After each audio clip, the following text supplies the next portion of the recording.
L'après-Macron commence maintenant, à nous de nous mobiliser pour tous celles et tous ceux qui veulent tout changer.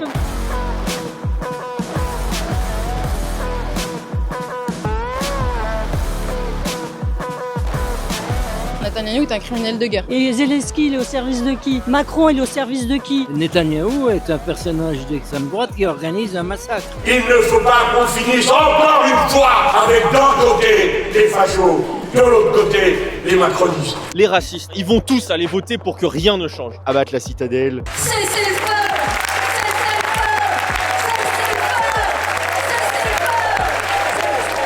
Salut à tous, aujourd'hui on est le samedi 16 mars, on se trouve actuellement à Villepinte où se tient le meeting de la France Insoumise avec la présence de Jean-Luc Mélenchon, Manon Aubry, Mathilde Panot ou encore Louis Boyard. Aujourd'hui on est parti vous vloguer tout ça, essayer d'interviewer un maximum de monde, c'est parti, je vous invite à me suivre. Pourquoi est-ce que vous soutenez la France Insoumise? Parce que c'est la seule capable de foutre dehors Macron. C'était d'intérêt très important, ça. Se débarrasser de Macron. Typiquement sur le cas de la Palestine, moi je suis très fier d'être dans le parti pour moi qui a tenu la ligne dès le 7 octobre en condamnant les attaques du Hamas et en prévoyant la riposte d'Israël et en les condamnant. Je suis d'accord avec leur position politique sur Gaza, etc. Vu la montée de l'extrême droite, vu la montée de la guerre dans le monde, je pense qu'il y a besoin d'une force de rupture pour redonner la voix et le pouvoir au peuple. Quand je me suis vraiment mis dedans, c'était le seul qui me représentait, la diversité, tout ce qui était lutte, vraiment, enfin c'est le seul parti qui me représentait vraiment. Ah oui, j'ai toujours été à gauche. Je suis militante de la 4e internationale et je suis militante depuis 43 ans. Je me suis engagé pendant la réforme des retraites. Depuis 2022, depuis les élections présidentielles. Les gars, à tous les meetings qu'on fait, on voit tous les journalistes qui ont des bonnettes de malades. Et nous on est avec un vieux micro comme ça. Donc si vous voulez qu'on ait un micro comme ça, n'hésitez pas à nous faire un don sur Tipeee qu'on vient d'ouvrir. Le lien est dans la description. Il y a une urgence à sanctionner la colonisation qui est le seul obstacle à la création de l'État palestinien. Quand la guerre fait rage, il faut avoir le courage de la paix.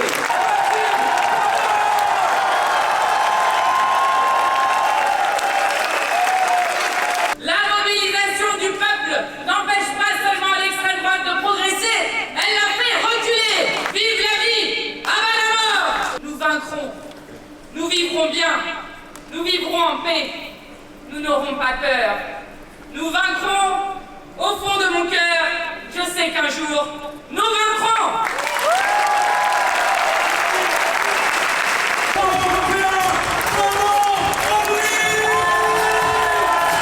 Madame Aubry, pourquoi voter la France Insoumise et pas le Parti Socialiste par exemple aux élections européennes?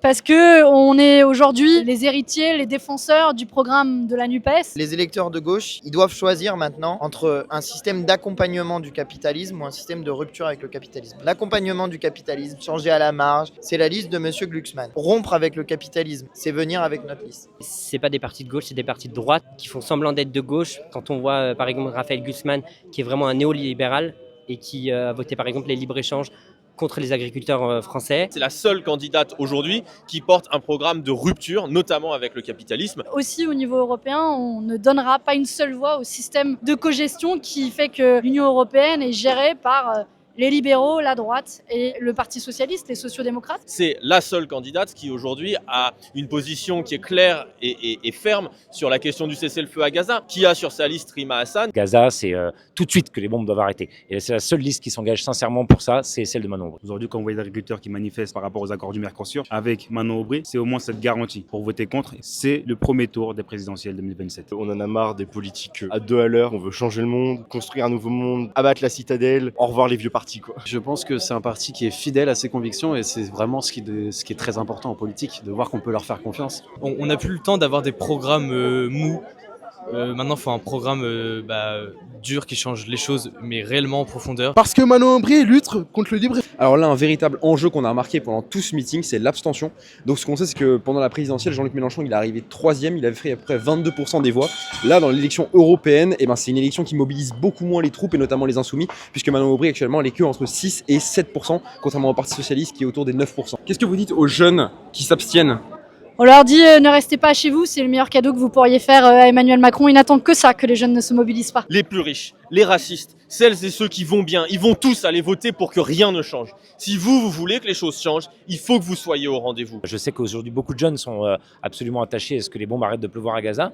Au niveau européen, on peut faire des choses. D'abord, regardez où vous êtes, inscrivez-vous sur les listes électorales à l'endroit où vous allez pouvoir voter. Parce que l'abstention des jeunes aux élections européennes, la plupart du temps, la cause principale, c'est la malinscription. C'est les gens qui sont inscrits au mauvais endroit. Ne serait-ce que pour la question palestinienne, c'est une jeunesse qui est extrêmement politisée. Nous sommes le mouvement qui incarne le plus les combats qui sont les leurs et les luttes qu'ils attendent de nous.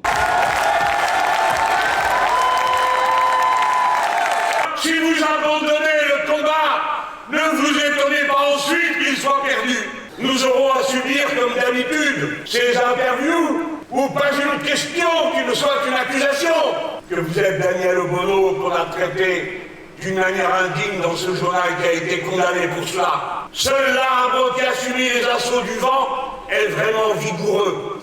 Car c'est dans cette lutte que ses racines mises à l'épreuve se fortifient, dit le stoïcien Sénèque. Enfin, tout de même, alors que les marges d'erreur sont de 3% paraît-il dans les sondages, on ne se trompe pas de 5 à mon sujet, 48 heures avant l'élection présidentielle, alors que des millions de gens, s'ils avaient su que la possibilité était ouverte d'accéder au deuxième tour, seraient venus donner le coup de main dont nous avions besoin. Si vous vous abstenez, vous votez Macron et Le Pen, vous ne faites pas simplement de rester chez vous, ce qui fait de vous un citoyen ou une citoyenne inutile. Vous votez contre vous-même. Merci l'Europe de nous donner des sous pour la politique agricole commune, en oubliant de dire que ces sous, ce sont les nôtres, et que nous en donnons 9 milliards de plus que nous en recevons. Mais nous, les Français, nous ne sommes pas si occidentaux que ça, puisque nous sommes présents sur tous les continents du monde.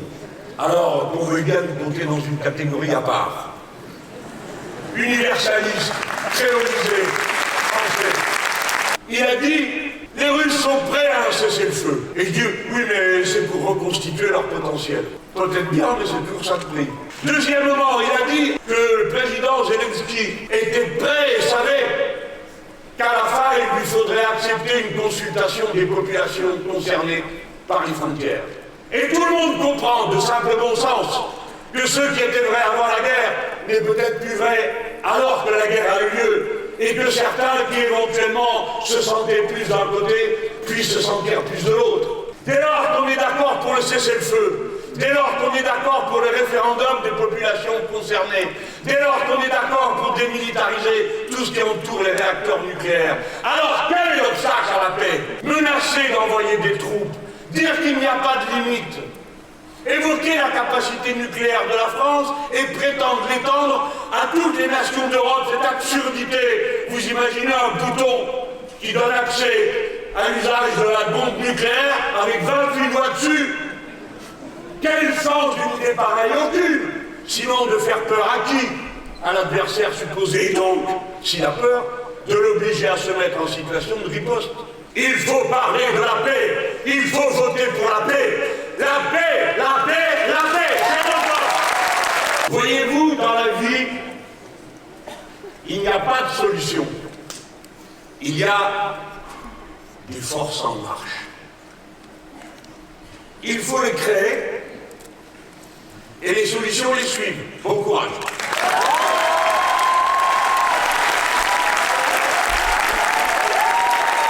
Est-ce que vous avez confiance dans la France insoumise, dans sa capacité à maintenir la paix, donc notamment avec le conflit actuellement en cours à Gaza? Je ne sais pas qui d'autre vous entendez parler de paix. Les seuls qui ont un discours clair, oui, c'est les insoumis et je leur fais absolument confiance. Avec des voix comme celle de Rima Hassan, qui est sur notre liste, et je pense que c'est une grande fierté pour les insoumis. Je crois que c'est le seul parti qui, depuis le début, appelle à un cessez-le-feu. Cette cause, elle a été abandonnée pendant beaucoup trop longtemps et aujourd'hui, c'est le seul mouvement qui l'incarne. Ceux qui aujourd'hui sont pour les guerres, c'est ceux qui sont au service d'autres. Mais Poutine, c'est un oligarque. Il est au service de qui? Et Zelensky, il est au service de qui? Macron, il est au service de qui? C'est pas un oligarque, quelque part? Il est au service du CAC 40. N'oublions pas qu'il était quand même chez Rothschild. Eux, c'est l'argent, le profit. Ce qui est exprimé à travers la France insoumise, c'est simplement le droit international. Ce qui se déroule à Gaza, c'est un génocide. Ah, totalement. On voit bien, ils sont complètement squelettiques, c'est au sens propre du terme, c'est monstrueux. Netanyahou est un personnage d'extrême droite qui organise un massacre. C'est un criminel pour vous? Ah oui, pour moi, c'est un criminel qui est couvert par les Américains avec son armée qui commet des massacres incroyables, y compris des enfants. Stopper les livraisons d'armes de l'Union européenne à Israël. Aujourd'hui, l'Europe telle qu'elle est en est complice tant qu'elle n'arrête pas justement de livrer des armes. L'accord UE-Israël est conditionné au respect des droits humains. Toute cette politique ne peut pas être respectueuse des droits de l'homme. Donc on ne comprend pas. Il y a une incohérence dans ce que promeut l'Union européenne et dans les relations qu'elle entretient avec Israël. Et c'est une impunité qui doit cesser. On perd toute crédibilité quand on parle de la Russie, quoi. On ne peut pas appliquer le droit international à géographie variable. Une guerre, c'est les peuples qui l'assurent, c'est pas les dirigeants. C'est ce qu'il disait Nathalie France, on croit mourir pour sa patrie, on meurt pour des industriels. Et c'est toujours le cas. Cessons les guerres, mettons-nous tous autour d'une table. Poursuivre tous les criminels de guerre. Donc Netanyahou est un criminel de guerre. Bien sûr, Netanyahou est un criminel de guerre. Est-ce que vous considérez que Vladimir Poutine est aussi un criminel de guerre? Oui, puisqu'il fait aussi l'objet de procédures et que la Cour internationale de justice a déjà statué sur l'agression russe. Est-ce que vous êtes satisfait de la tête de liste Manon Aubry? Elle s'est révélée extrêmement dynamique. Je pense que Manon Aubry, elle a prouvé pendant son mandat depuis 5 ans qu'elle était capable de porter très fort et brillamment la voix du peuple au Parlement européen.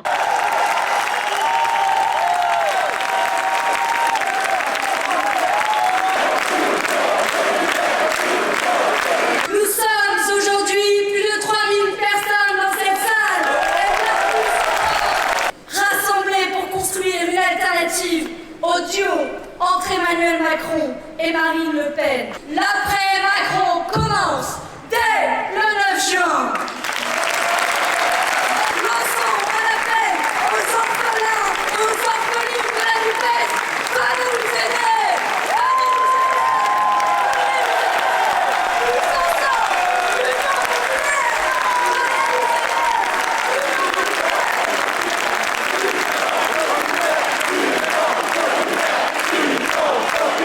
Rendez l'argent. Rendez l'argent distribué aux plus riches. Rendez l'argent des profits et des dividendes du CAC 40. Rendez l'argent du SLU. Rendez l'argent de l'évasion fiscale. Rendez l'argent. Cessez le massacre. Cessez le massacre. Cessez le feu. Cessez le feu. Cessez le feu. Cessez le feu.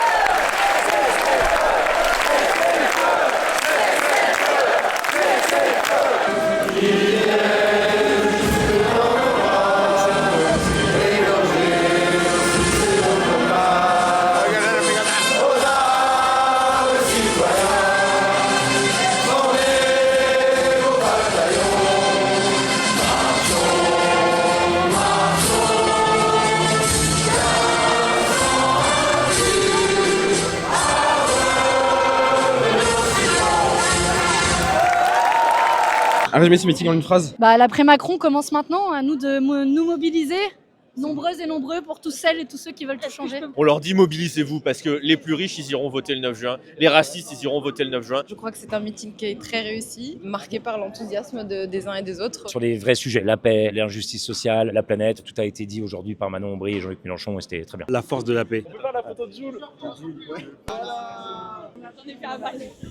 Je passe un ancien jour, quand vous voulez.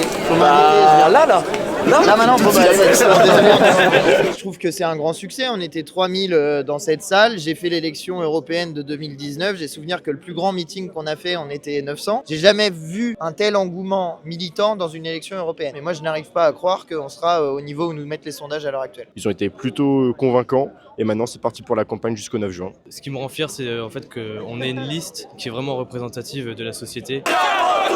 Antifascistique.